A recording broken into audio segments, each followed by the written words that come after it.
Olá pessoal, continuando aqui no estudo dos agentes públicos, nós vamos tratar nesse vídeo de dois temas fundamentais para sua aprovação, que são agente de fato e cargos, empregos e função pública. Agente de fato é um tema que vem sendo cada vez mais cobrado, principalmente pelo CESP e também outras bancas vêm cobrando, e é um tema muito interessante que você vai pegar aqui rapidamente com a nossa aula. O que são os agentes de fato? Os agentes de fato são aqueles que não foram regularmente investidos numa função pública. Eles estão lá atuando, mas sem uma competência definida em lei. Eles não foram regularmente investidos. Segundo Maria Silva Zanello de Pietro, agente de fato ocorre quando a pessoa que pratica o ato, ela foi irregularmente investida no cargo, mas a sua situação tem aparência de legalidade. Muita atenção nessa expressão, pessoal. O agente de fato, é um estudo que vem colocar em prática a aplicação da teoria da aparência. Por quê? Porque o sujeito que está lá, um particular, um cidadão que vai na administração pública utilizar de um serviço público, chega lá um servidor, ele pensa que é um servidor, atrás do balcão, com um crachá, liga o computador, mexe no computador, faz tudo que o cidadão precisa. Só que esse servidor não foi regularmente investido. E aí, o cidadão vai ficar na mão? Não, pessoal, vai aplicar a teoria da aparência. Por quê? Porque ele tem aparência de legalidade o ato. O sujeito, o cidadão, tomou um serviço daquele que aparentemente estava investido na função pública. Parecia que estava tudo legal. Só que ele não foi regularmente investido no cargo público. Esse é o agente de fato por excelência, pessoal. Então, alguns exemplos aí de agente de fato é aquele que tem um certificado de sanidade vencido, por exemplo, que o sujeito ficou louco no exercício do cargo público, ele não tem condição nenhuma de exercer aquele cargo, ele é um agente de fato. Ou então o servidor foi demitido e continua lá prestando serviço público e várias pessoas vêm e ele atende essas pessoas e presta o serviço público. É outro clássico exemplo de um agente de fato. Então, todas essas situações não há uma regular investidura no cargo e por isso é apenas uma aparência de legalidade. Basicamente, existem duas espécies de agentes de fato, que são os agentes necessários e os agentes putativos. Os agentes necessários são aqueles que atuam de forma emergencial, são aqueles que a administração até pega eles para praticar algum serviço público em razão de uma situação emergencial. Nós vimos na classificação de agentes públicos que existem os gestores de negócio, que acabam trabalhando em emergências, em calamidades. Esses são considerados agentes de fato, sim. Por que não? Porque eles são agentes que não estão regularmente investidos, mas estão exercendo uma função pública, um ato típico da administração. Então, essa espécie de agentes de fato são os agentes necessários que estão lá em razão de uma necessidade, eles estão prestando um serviço público, colaborando com a administração em razão de uma situação emergencial. Então, agentes necessários, uma espécie de agente de fato. Outra espécie são os agentes putativos, que aí sim, aqueles que estão exercendo um serviço público, mas sem a regular investidura, estão ali de gaiato, impropriamente e sem ninguém, sem a administração, sem a conivência da administração, vamos dizer assim, numa situação irregular. Então, duas espécies de agente de fato, agente necessário e agente putativo. Agora, pessoal, eu já dei um panorama aqui para você daquele cidadão que chegou lá no balcão da administração e tomou um serviço e gozou de um serviço de um agente de fato, daquele agente putativo, daquele agente que não deveria estar lá. Então, qual que é a consequência para esse cidadão que tomou esse serviço? Aqui a gente tem que ter um critério muito importante, é o critério da análise da boa-fé. Muito cuidado, análise da boa-fé. Se esse cidadão que foi lá tomar o serviço, que foi lá gozar do serviço público, estava de boa-fé, o ato é válido, pessoal. Se ele estava de boa fé, o ato é válido. O cidadão não pode ser prejudicado por uma deficiência da própria administração.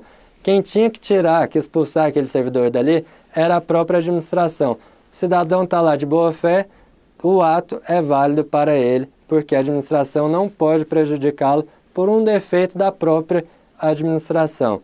Então, se o terceiro está de boa fé, o ato é válido sim. Aí aparece a teoria da aparência. Toda a circunstância de fato ali daquele ambiente levavam a crer que aquele servidor estava regularmente investido, mas não estava. Então o servidor estava de boa fé, aplicação da teoria da aparência, o ato é válido e legal. Agora, se o servidor não, o tomador, né? O cidadão estava de boa fé. Agora, se esse cidadão, ele chega na administração, goza do serviço público, e o agente que está ali prestando o serviço público não está regularmente investido, é um agente de fato, mas o cidadão está em conluio com ele, está de má fé, aí o ato tem que ser invalidado sim, pessoal. Porque o cidadão que está gozando do serviço público está de má fé, está agindo em conluio com aquele servidor que não foi regularmente investido, aquele agente de fato. Aí sim o ato tem que ser invalidado, porque ele está de má fé. Se o servidor que está ali, aquele cidadão que está ali, atuando como agente de fato, aquele cidadão que pôs o crachá, passou para o lado de lá do balcão e está prestando serviço público, se ele está agindo de forma dolosa, ele está praticando um crime de usurpação de função pública, pessoal. Muita atenção nisso. O cidadão que se diz servidor público sem selo está praticando um crime de usurpação de função pública previsto no artigo 328 do Código Penal.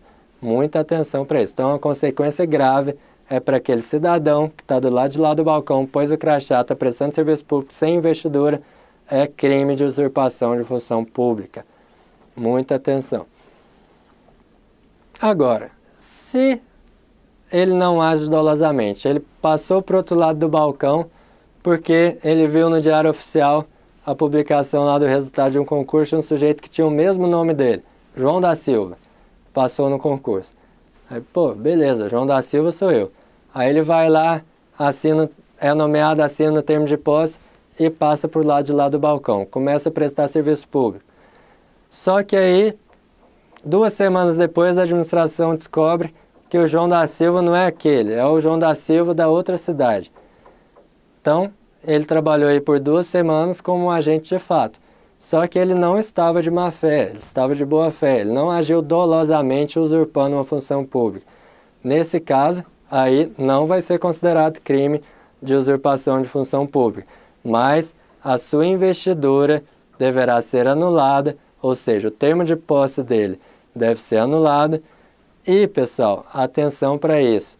Esse João da Silva que estava de boa fé, ele exerceu função pública, ele praticou, ele forneceu serviços públicos, ele desempenhou funções, estava de boa fé, ele deve receber remuneração por isso, pessoal. Ele estava de boa fé, foi irregularmente investido, a administração não percebeu, mas quando percebeu ele já trabalhou 2 semanas.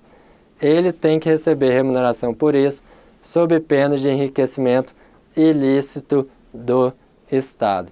Então, se a pessoa passou para o lado de lá do balcão, estava de má fé, crime, cadeia nele, crime, artigo 328 do Código Penal. Se o agente de fato, que está do lado de lá do balcão, pôs o crachá de boa fé, ele pensou que estava regularmente investido, ele deve receber pelos dias trabalhados, sim, sob pena de enriquecimento ilícito do Estado. Quanto aos atos, do outro lado de lá do balcão, se eu que chego no balcão para ser atendido, se eu gosto de um serviço e eu estou de boa fé, o ato é válido. Se eu gosto do serviço e eu estou de má fé, em conluio com quem está do lado de lá do balcão, o ato é inválido.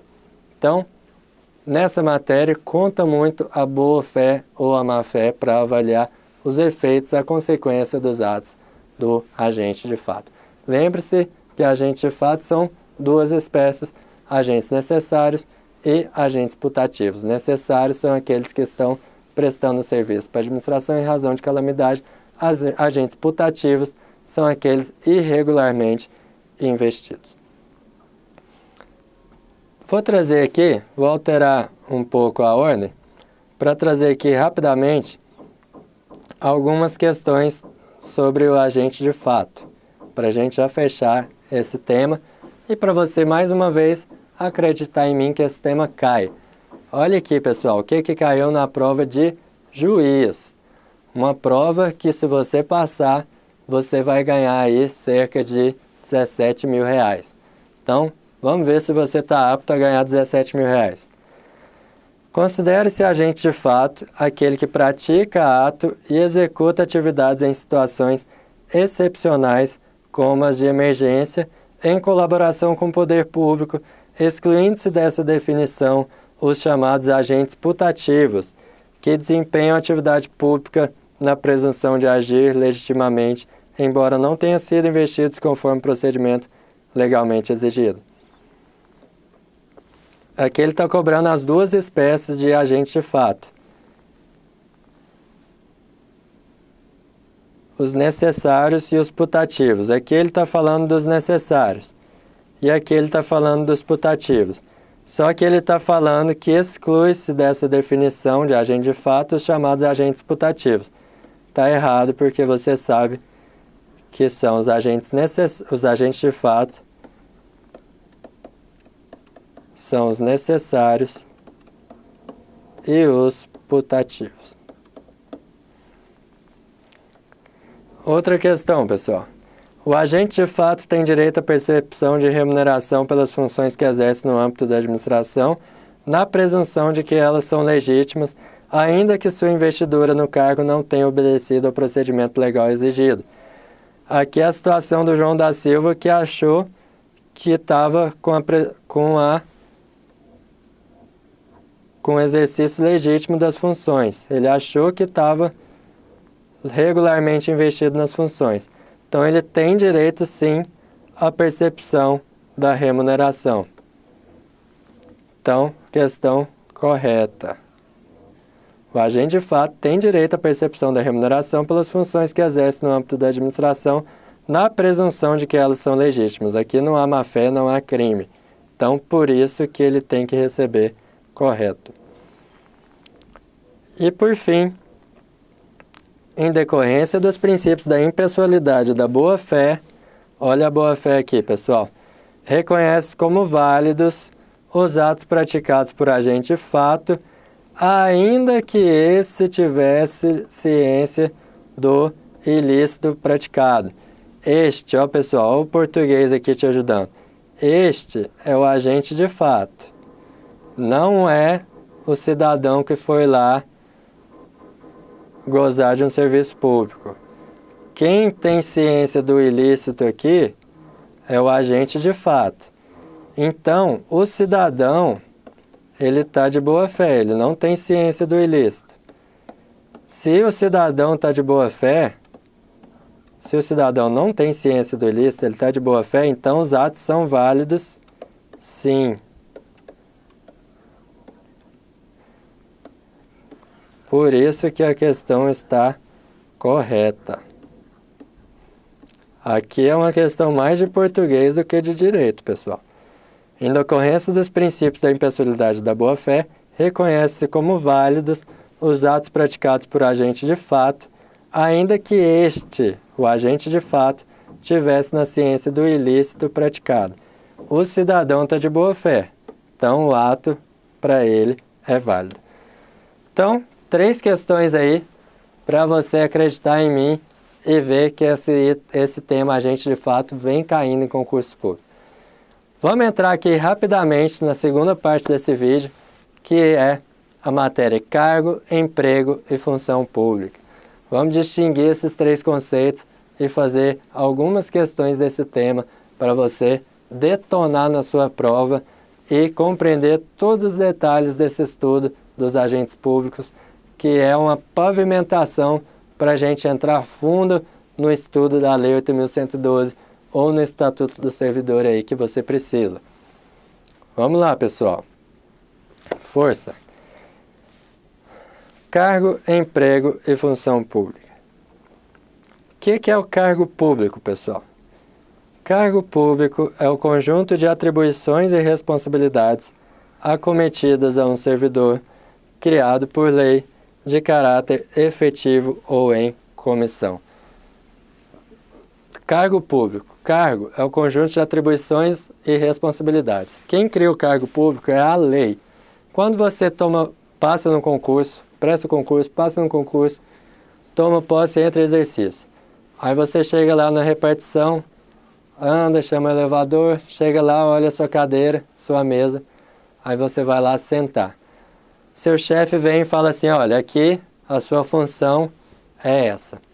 Seu chefe, que já está lá há muito tempo, vai falar para você o que o pessoal faz naquele seu órgão e quais são as atribuições do seu cargo.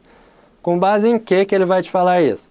Com base no que a lei determina como atribuição do seu cargo.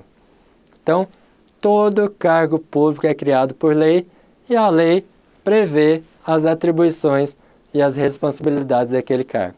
Então, sentou lá, começa a exercer o seu cargo, ou seja, as suas atribuições. Você só está lá porque uma lei criou aquele cargo. E o cargo público, pessoal, muita atenção. Ele pode ser de provimento efetivo, que é esse que você passou no concurso, ou em comissão, que é o outro, por exemplo, que você é muito eficiente, conhece o ministro te chama para ocupar o cargo em comissão no ministério. Então, esse cargo em comissão também foi criado por lei e também tem as atribuições definidas. Agora, para provê-lo, a diferença é que não precisa de concurso público. Então, cargo público ou em provimento efetivo ou em comissão. Segunda modalidade aqui, segundo conceito, é o conceito de emprego público, pessoal. Emprego público é aquele vínculo contratual com a administração. Vínculo contratual regido pela consolidação das leis do trabalho. E onde que existe emprego público na administração pública, professor? Existe nas empresas públicas de sociedade de economia mista e são entidades de caráter privado. Então, se são empresas, eles contratam regido pela CLT. Muito embora se precise ser aprovado no concurso público para ser, por exemplo, carteiro, funcionário dos Correios. Então, para ir para o Banco do Brasil, para a Caixa, precisa de concurso público. Só que quando você entrar lá, você vai ter um contrato de trabalho regido pela CLT. Então, emprego público é isso. É o vínculo contratual, é um contrato de trabalho que você assume na administração pública. E, por fim, função pública, pessoal. Função pública é o vínculo de trabalho entre uma pessoa física e a administração, em regra, para serviços eventuais.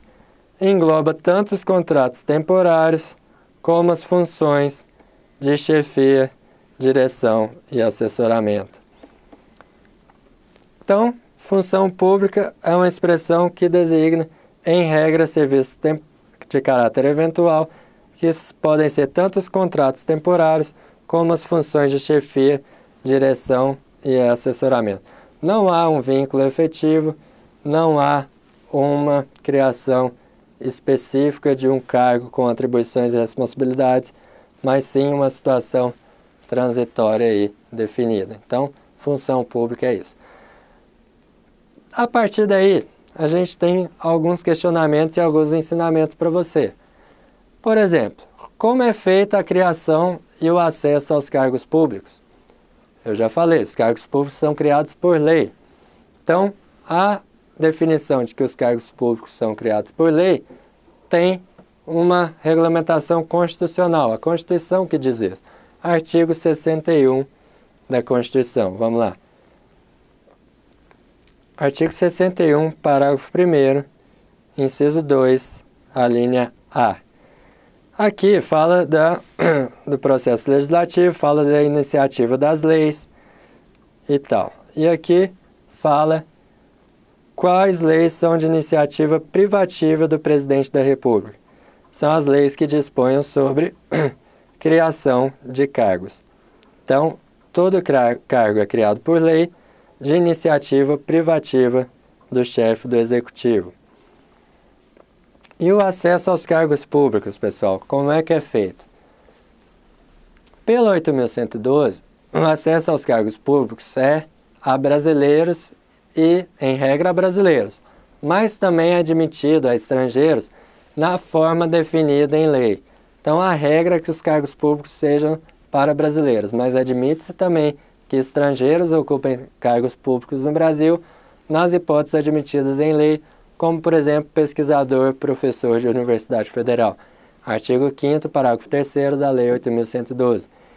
E os requisitos para ser investido num cargo público, pessoal?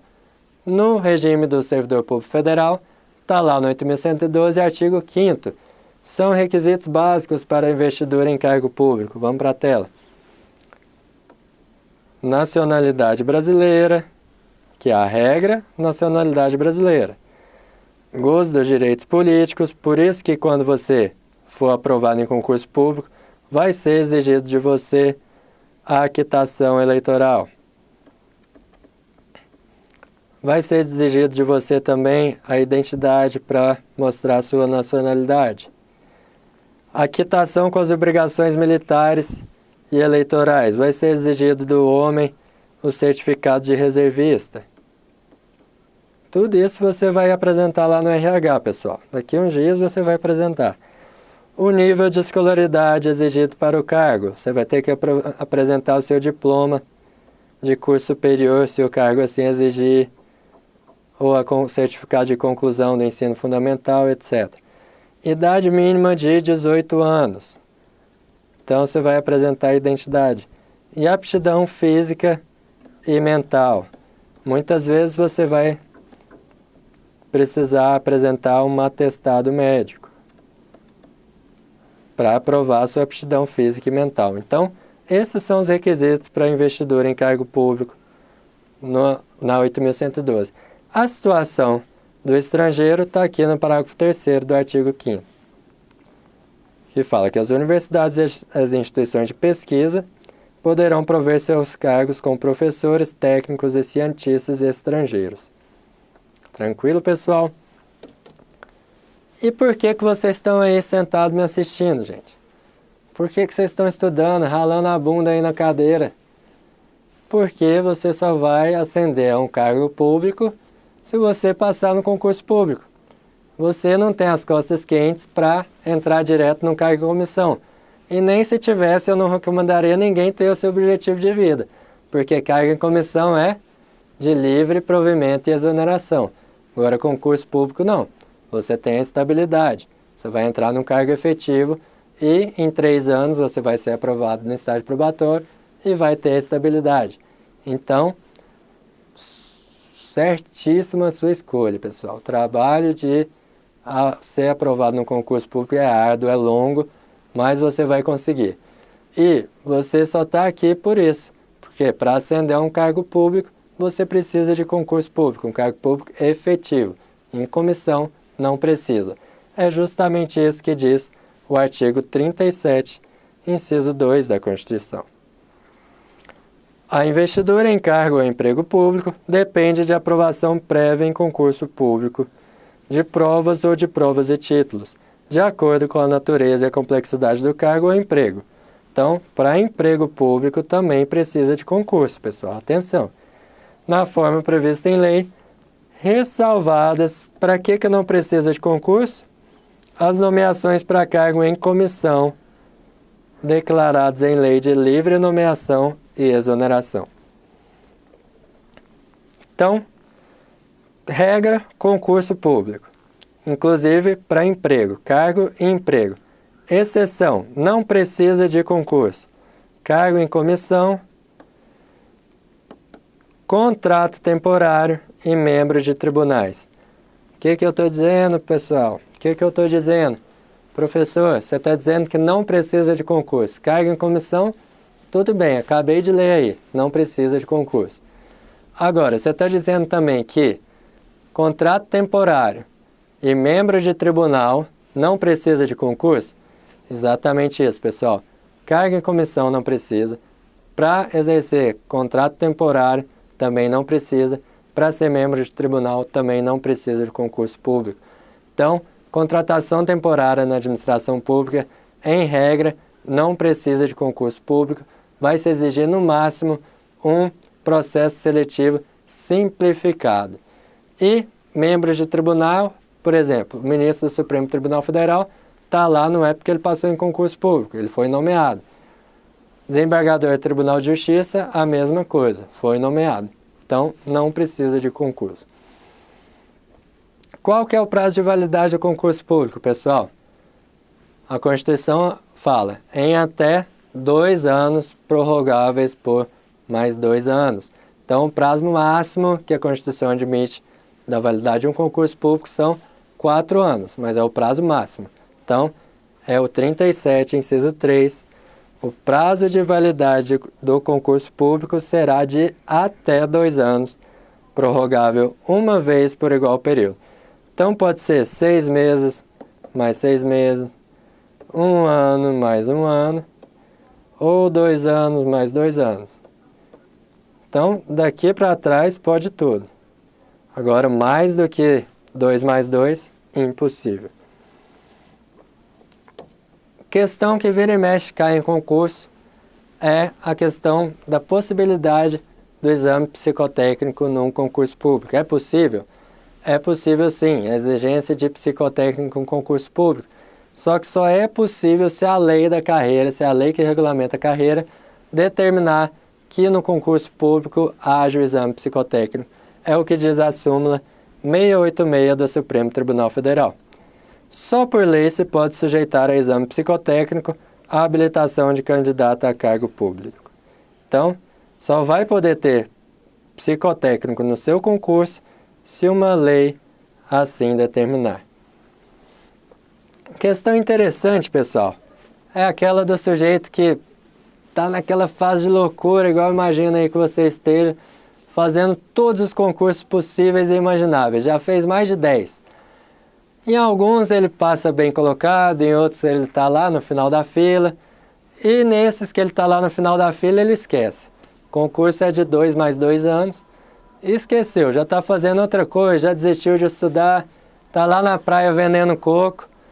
Aí, quando o coco cai no chão, ele acha um jornal, Diário Oficial. Ih, olha o meu nome aqui, passei nesse concurso. Deixa eu ver a data aqui para eu me apresentar. Meu Deus do céu, perdi, foi semana passada. Tem jeito para esse cara, pessoal? Tem jeito sim. O STJ falou que atenção ao princípio da publicidade, a nomeação, a convocação do candidato aprovado só por meio do Diário Oficial não é suficiente. Deve haver uma comunicação pessoal. Olha aqui, pessoal, o que o STJ disse? Informativo 515. O candidato tem direito a ser comunicado pessoalmente sobre sua nomeação no caso em que o edital do concurso estabeleça expressamente seu dever de manter atualizados endereço e telefone, não sendo suficiente a sua convocação apenas por meio de Diário Oficial. Se tendo sido aprovado em posição consideravelmente fora do número de vagas, decorrer curto espaço de tempo entre a homologação final do certame e a publicação da nomeação. Então, nos casos em que o concurso vai se esperar seu prazo, deve haver a comunicação pessoal para aquele sujeito que passou mal colocado.